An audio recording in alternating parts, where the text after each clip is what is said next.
Assalamualaikum warahmatullahi wabarakatuh. Taib, di sini saya akan menjelaskan beberapa materi mata kuliah Tarik Tasyrik.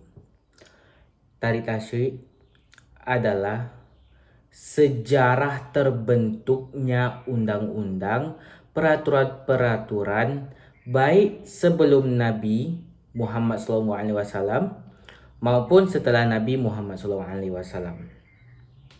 Ruang lingkupnya apa aja? Ruang lingkupnya adalah pertama ibadah, hukum keluarga, hukum privat, hukum pidana, hukum internasional, dan hukum siasa. Dalil-dalilnya diambil dari mana? Dalil-dalilnya diambil dari Al-Quran, hadis Nabi, ijma, qiyas.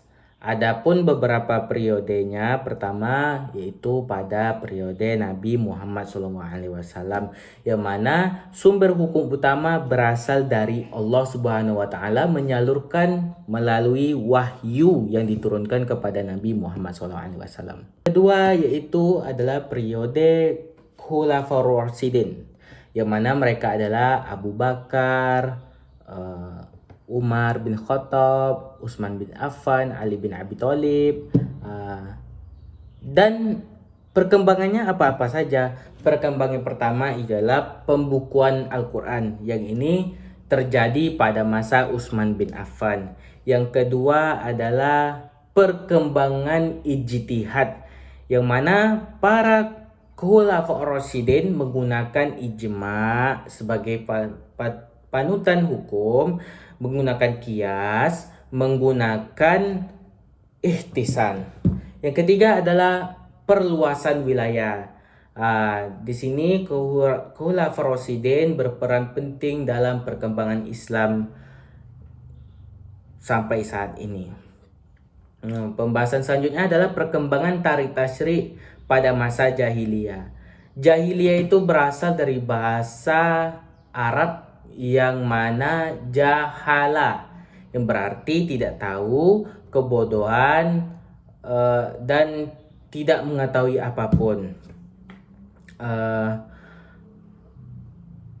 Atas dasar apa dikatakan jahiliyah? Pertama ialah ketidaktahuan tentang tauhid, tentang keesaan Allah, menyembah Allah, dan lain sebagainya.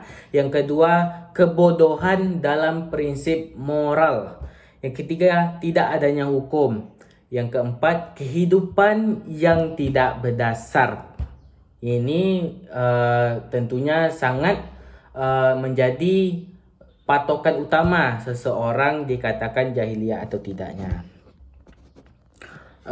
Lalu hukum yang dipakai jahiliyah pertama adalah hukum balas dendam, yang mana di sini seseorang jikalau si A melakukan permasalahan atau melakukan keburukan, maka akan dibalas setimpal dengan hal tersebut. Yang kedua yaitu adanya perlindungan suku. Yang ketiga, penyelesaian masalah konflik menggunakan orang-orang yang berpengaruh, contohnya kepala suku dan lain sebagainya.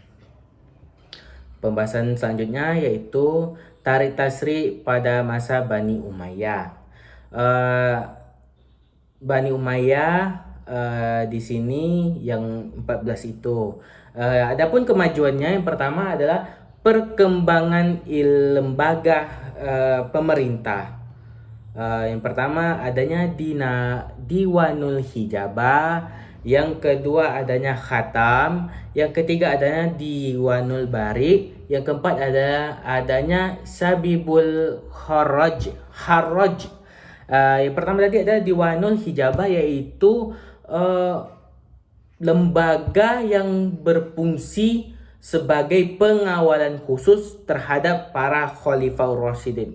Kepada khalifah, tidak Khulafaur Rasyidin, tapi kepada khalifah, yang mana khalifah tadi adalah Bani Umayyah tersebut. Yang kedua adalah Khatam, yaitu pencatat atau pembuat undang-undang, yang mana undang-undang itu tersebut atau aturan-aturan itu tersebut berasal dari khalifah itu, khalifah Bani Umayyah.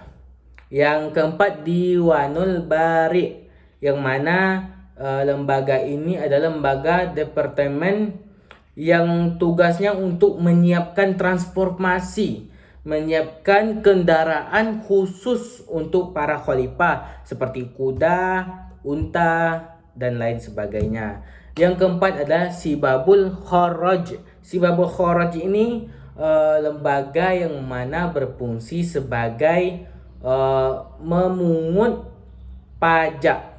Nah, ini lembaga yang tugasnya sebagai pemungut pajak. Yang kedua adalah kemajuan dalam seni sastra, yang mana contohnya adalah seni sastra Alkitab yang sebagai patokan utama, kemajuan utama dalam ilmu nahwu. Ketiga adalah pencapaian arsitektur, menghasilkan berbagai banyak bangunan yang mana bangunan itu terinspirasi dari Persia, Arab, dan Romawi. Contohnya itu masjid di Damaskus, masjid Cordoba, dan lain sebagainya. Dan keempat dan jelas itu adalah perkembangan ilmu pengetahuan. Baik, hanya di sini yang dapat saya sampaikan. Lebih dan kurang saya mohon maaf. Wabillahi taufiq wal hidayah. Wassalamualaikum warahmatullahi wabarakatuh.